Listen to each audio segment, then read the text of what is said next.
Alright, I'm working on a 2007 328i BMW, known as the E90 as well.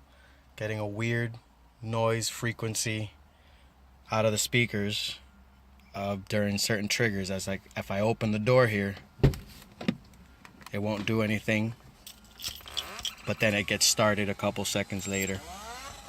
If you can hear that.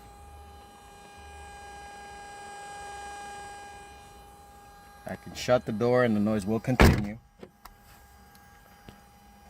Does have something, I guess, integrated with the locking mechanism. If I go ahead and lock, doesn't do anything, but when I unlock,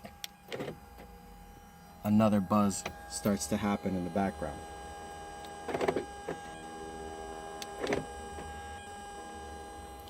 The noise will continue for various minutes. Radio's not even on, ignition's not even in. Once I put this in, you get that. Now it gets that little pulsing situation. Anybody have any idea what this is? Give me a post. Thank you.